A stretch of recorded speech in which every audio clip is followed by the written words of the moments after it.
Welcome in, everyone. I hope you guys are doing great wherever you're watching from today. I'm filming this on September 1st. It is Labor Day, and we have some more big news as war looms, military action looms on the horizon against Venezuela. But I hope wherever you're watching this video from today, you are having a great Labor Day, spending it with friends, family, whatever you're getting up to. I hope it's a great time.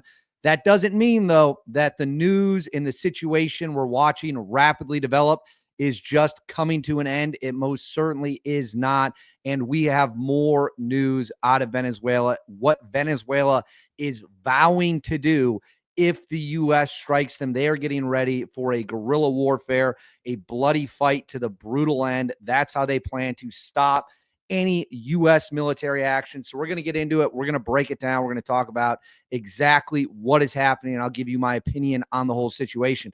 Before we get into it, as always, please make sure to like and subscribe. Totally free. Costs you guys absolutely nothing, and it's a huge, huge, huge boost to the channel. So please, please, please do that. Comment with your thoughts below about what you think. Do you think the United States will take military action? Do you think this is just posturing?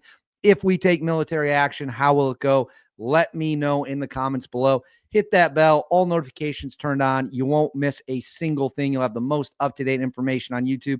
And then right here, Instagram, David_Hookstead, XD_Hookstead. That's where you can find me on social media. My DMs are open. If you have any information you want me to know, please send it there. Now, let's get into it. As we know, the United States has been building up its military forces off the coast of Venezuela. There are a bunch of warships, there's submarines, there are spy planes that are flying over the region collecting information. And on top of that, there's a $50 million bounty on Maduro's head by the United States government. That gets a little complicated, but as I've said before, I don't believe the $50 million bounty is meant to inspire Americans or something like that to go down there and try to fight them and take them out. That bounty is clearly targeted and directed at Maduro's own guys. The U.S. government is hoping his generals want to get rich and take him out for us. Why are they going after Maduro? Well, the truth of the matter is Maduro is essentially a cartel head that allows Venezuela to be used as a launching point for drug trafficking. Those drugs then end up in America. We all know the outcome of that. It's horrific. It's tragic. It's beyond sad and heartbreaking.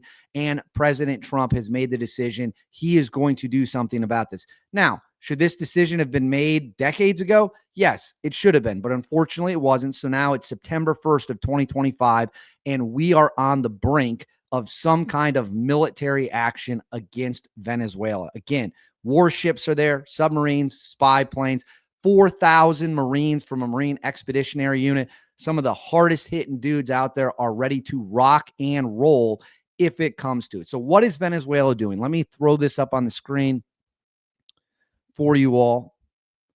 All right, so this says Venezuelan Defense Minister Vladimir Padrino, I think is how you pronounce that, Lopez, has declared that the country is ready to confront any attack from the United States as tensions escalate over Washington's military presence in the Caribbean.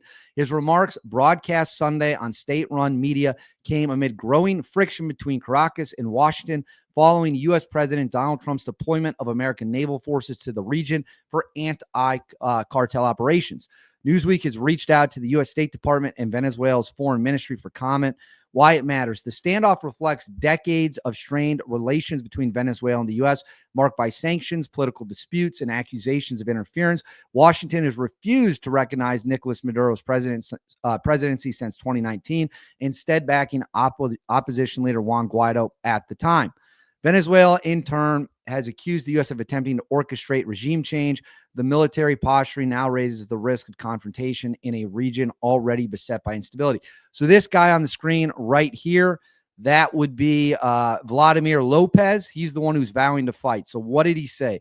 Let's see what big game this guy's talking. So he says, "We will fight if you dare to set foot in Venezuela," Padrino said, warning that Washington's deployments for a hostile act intended to provoke internal chaos and weaken Maduro's grip on power. Well, that's absolutely correct. That is absolutely correct. This whole thing is being done to put the fear of God into Maduro.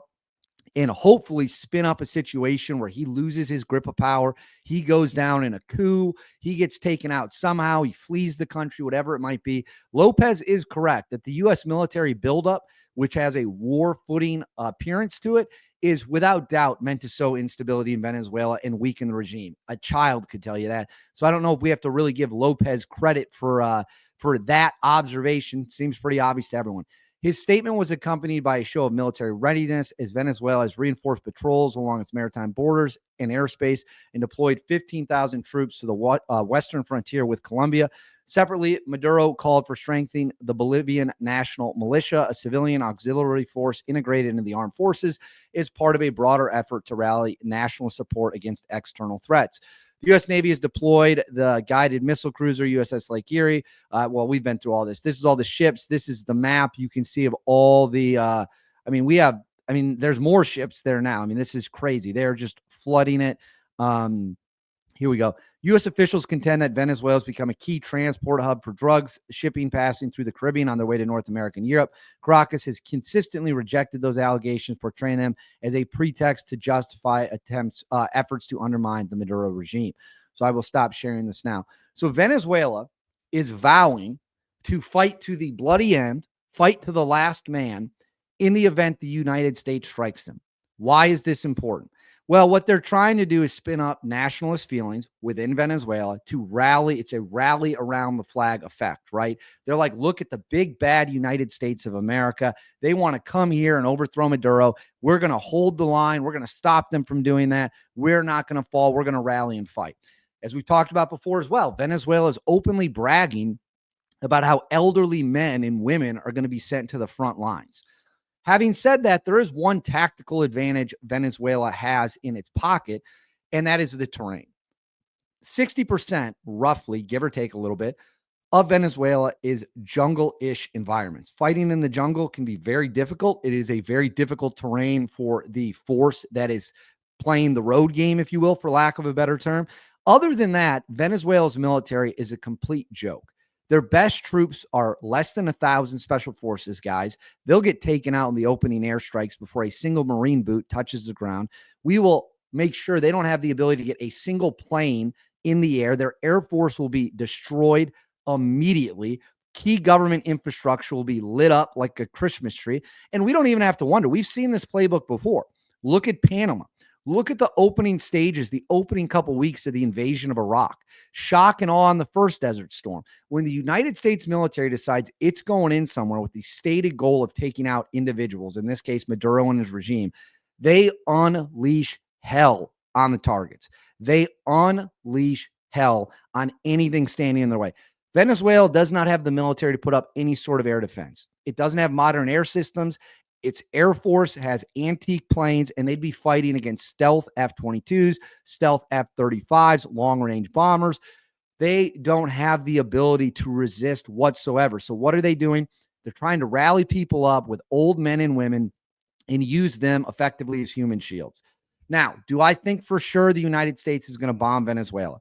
I don't think that can be guaranteed at this point in time. I still think Venezuela, the hope is that Venezuela kind of overthrows the people, rise up and overthrow Maduro, and then we wouldn't be needed to come in at all. But if we do come in, and it looks like there's a chance we will, given the military buildup, which is huge, if we do come in, Venezuela is going to get smacked around. There's no other way to say it. There's no other way to sum it up. They are going to get obliterated. Obliterated. So they can talk about fighting to the bloody end. They can talk about fighting to the last man. The Iraqis did the same thing, and most of their troops gave up immediately. These are the facts of the matter. You might not like them. You might not agree with them, but they are the facts. But I do want to know what you guys think. Let me know in the comments below what you think of this entire situation, and if you think the U.S. will strike. Please make sure to like and subscribe. Totally free. Cost you guys absolutely nothing at all. Hit that bell. All notifications on. You won't miss a single thing. And then right here, Instagram, David_Hookstead. Hookstead. That's where you can find me on social media. Please reach out if there's anything you think I should know. Until then, I'll see you all next time.